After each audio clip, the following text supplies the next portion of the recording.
আল্লাহ রাব্বুল আলামিন বলেছেন, ওয়াইযা কুরিয়াল কুরআনু ফাসতামিউ লাহু ওয়া আনসিতু লাআল্লাকুম তুরহামুন।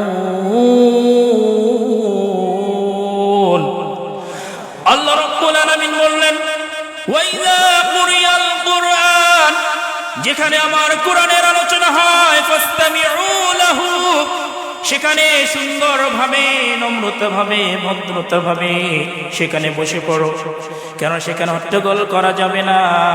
লাআল্লাকুম তুরহামুন, তবেই আল্লাহ রাব্বুল আলামিন আমাদের প্রতি খাস রহমত বর্ষিত করবেন। সুবহানাল্লাহ।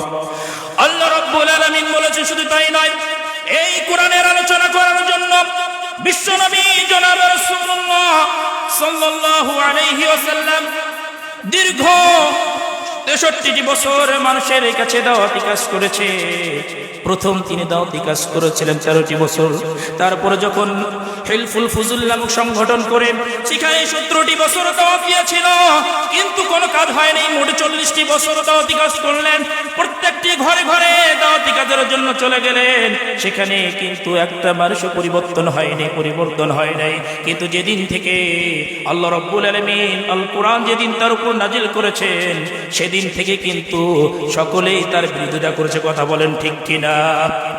আল্লাহ রাসূল পাক সাল্লাল্লাহু আলাইহি সাল্লাম যখন দাওয়াতি কাজ করা শুরু করে দিলেন, কাফের বেঈমান মক্কার কাফেররা বিভিন্ন ভাবে ষড়যন্ত্র শুরু করে দিল, বিভিন্ন ভাবে ষড়যন্ত্র তারা লিপ্ত হয়ে গেল।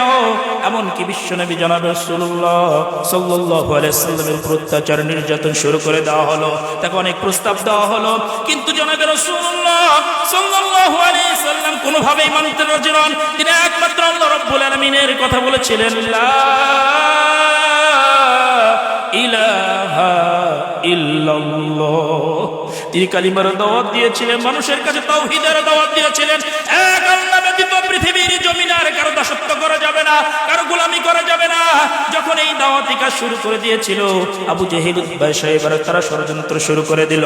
আব্দুল্লাহ সাল্লাম মুহাম্মদ যদি এইভাবে দাওয়াতি কাজ করতে থাকে, এমন এক সময় চলে এসে যাবে আমাদের বাপ-দাদার বংশধর মুছে যাবে, আমাদের রাজত্ব চলে যাবে, আমাদের ক্ষমতা চলে যাবে। এই চিন্তা ভাবনা যখন করা শুরু করে দিল, এমনই ভাবে তারা যখন ষড়যন্ত্র করলো কিভাবে বিশ্বনবীকে তাকে হত্যা করা যায়, আল্লাহ রাব্বুল আলামিন বললেন, ওয়া ইয ইয়ামকুরু বিকাল্লাযীনা কাফারু লিইসবিতুক।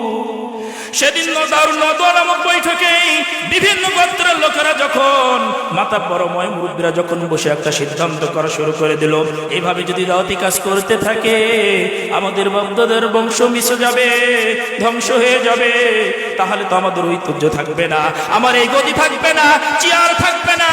এই চেয়ারের ভয়ে তারা কিভাবে ষড়যন্ত্র করা হলো, সেখানে সিদ্ধান্ত এসে গেল। প্রথম যে সিদ্ধান্তটা হলো, সেই সিদ্ধান্তটা হয়েছিল তাকে দেশ ত্যাগ করা হলো। ওই যে খুরুজুক, যখন তাকে বলা হলো দেশ ত্যাগ করা হবে, কিন্তু মিস্টার ইবলিস শয়তান সেখানে এসে হাজির হয়ে গেলেন। সেখানে বললেন, না না, এই প্রস্তাবটা গ্রহণ করা যায় না। যদি আজকে তাকে এ দেশ থেকে অন্য দেশে পাঠানো হয়, সেখানে যায় তারা সংঘবদ্ধভাবে, দলবদ্ধভাবে একসঙ্গে যখন হয়ে যাবে, আবার কিন্তু আক্রমণ করতে পারে। কথা বলেন ঠিক কিনা? তাই এইভাবে সিদ্ধান্ত করা শুরু করে দিল। শুধু তাই নয়, এখন কি করা যায়? দ্বিতীয় সিদ্ধান্ত হলো তাকে কারাগারে বন্দী করা হোক। কোথায়? কারাগারে বন্দী করা হোক, জেলখানায় দেওয়া হোক, তার হাতের মধ্যে বেরি পরানো হোক। এইভাবে যদি তাকে আটকানো যায়, আর কখনো দাওয়াতি কাজ করতে পারবে না, দাওয়াতি কাজ করতে পারবে না। সেখান থেকে আবার উদ্রু হয়ে গেল। তার এই প্রস্তাবটা গ্রহণ করা হলো না। কেননা তাকে বলা হলো, যদি তাকে জেলখানায় ভর্তি করা হয়, জেলখানায় যদি রাখা হয়, তাহলে আজকে যদি জেলখানার মধ্যে তার সঙ্গী সাথীরা তারা এসে বলবে, না না, এখানে থাকা যাবে না, তাকে যদি আমরা জেলখানায় রেখে দেই, জেলখানা যতগুলো মানুষ থাকবে, আশেপাশে যতগুলো মানুষ থাকবে, তারা শক্তিবদ্ধ হয়ে, দলবদ্ধ হয়ে তারা আবার আক্রমণ করতে পারে। কথা বলেন ঠিক কিনা? যেরকম করে 16.5 বছর রাজত্ব করে গিয়েছিল, আজকে তারা জনগণকে এতটা ভালোবেসেছিল, জনগণকে এতটা মহব্বত করেছিল, আজকে সমস্ত জনগণকে তারা রেখে আজকে নিজের জীবন বাঁচিয়ে চলে গেছে। কথা বলেন ঠিক কিনা? আজকে কি খুঁজে পাওয়া যায় সেই ফ্যাসিস্টবাদী সরকার? আজকে কিন্তু জুলুম আর থাকবে না। ওয়াইয ইয়ামকুরু বিকাল্লাযীনা কাফারু লিইসবিতুকা ওয়া ইয়াকতুলুকা আও ইখরিজুক। যখন এইভাবে সিদ্ধান্ত করা হলো, তৃতীয় নম্বর সিদ্ধান্তটা হলো যদি দেশ না ত্যাগ করা হয়, জেলখানায় যদি বন্দি করা না হয়, তাহলে কি করা হয়? একেবারে কতল করা হোক, একেবারে হত্যা করা হোক। এই সিদ্ধান্ত যখন নিয়েছে, শয়তান বলে এটাই সবচেয়ে বাস্তবতা। কথা বলেন ঠিক কিনা? ঠিক যেরকম ভাবে মরহুম আল্লামা দেলোয়ার হোসেন সাঈদীকে তারা বিভিন্ন ভাবে নির্যাতন নিষ্পীড়িত করেছিল, তাকে জেলখানায় কারাবন্দী করে দিয়েছিল, এমনকি তারা এতটা ভয়ের মধ্যে পড়ে গিয়েছিল, তাকে একেবারে ইনজেকশন পুশ করে তাকে হত্যা করা হয়েছে। কথা বলেন ঠিক কিনা? আজকে মরহুম দেলোয়ার হোসেন সাঈদী সাহেব কথা বলে গিয়েছিলেন, আল্লামা তাকে দেলোয়ার হোসেন সাঈদীকে আল্লাহ শহীদের মর্যাদা দান করুন, সুবহানাল্লাহ। কিন্তু তিনি যে কথাগুলো বলে গিয়েছিলেন, আজকে আপনি অক্ষরে অক্ষরে 5 আগস্টের থেকে শুরু করে এখন পর্যন্ত আপনি লক্ষ্য করে দেখেন, তিনি কিন্তু বলেছিল এই ক্ষমতা কিন্তু একদিন চিরস্থায়ী থাকবে না, এই ক্ষমতা কোনদিন কারোর জন্য চিরস্থায়ী থাকবে না। আজ না হয় কাল আপনাকে চলে যেতে হবে। কিন্তু এমন হয়ে গেল, শয়তান যেভাবে ইবলিস শয়তান কিন্তু চক্রান্ত করেছিল, তার চক্রান্ত কিন্তু কম ছিল না, কারণ শয়তান যখন অহংকার করেছিল, অহংকার কিন্তু পতন হয়েছে কিনা?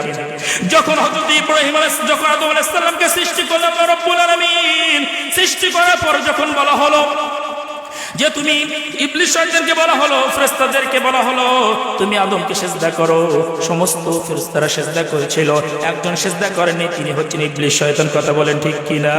কারণটা হলো তার অন্তরের মধ্যে অহংকার ঢুকে গিয়েছিল।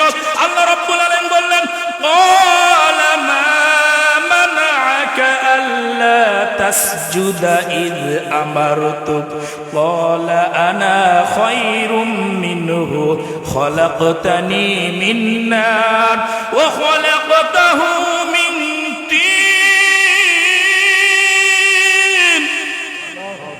সেদিন কিন্তু বলেছিল আল্লাহ রাব্বুল আলামিন, ক্বালা মা মানা'আকা আল্লা তাসজুদা ইয আমারতুক, কিসে তোমাকে নিষেধ করলো? কে তোমাকে বারণ করেছে? সেজদা তোমাকে কি করতে নিষেধ করেছেন? আমার দাম্ভিক ভাবে ইবলিস শয়তান বলেছেন, ক্বালা আনা খায়রুম মিনহু, আপনি কি জানেন না আপনি আমাকে শ্রেষ্ঠত্ব দান করেছেন, আপনি আমাকে মর্যাদা দিয়েছেন, খলাকতাহু মিন নার, আপনি আমাকে সৃষ্টি করেছেন আগুনের মাধ্যমে, আর আদমকে সৃষ্টি করেছেন মাটির মাধ্যমে। কথা বলেন ঠিক কিনা?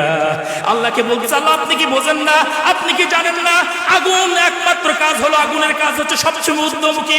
কোথায়? আগুন যেখানে লাগান না কেন আকাশের দিকে উঠতে থাকবে, উঠতে থাকবে। কিন্তু মাটির কাজ হলো যেখানে উপরে দেন না কেন, মাটির সাথে যেগুলো সম্পৃক্ত সেগুলো সবগুলো মাটিতে পড়ে যায়। কথা বলেন ঠিক কিনা?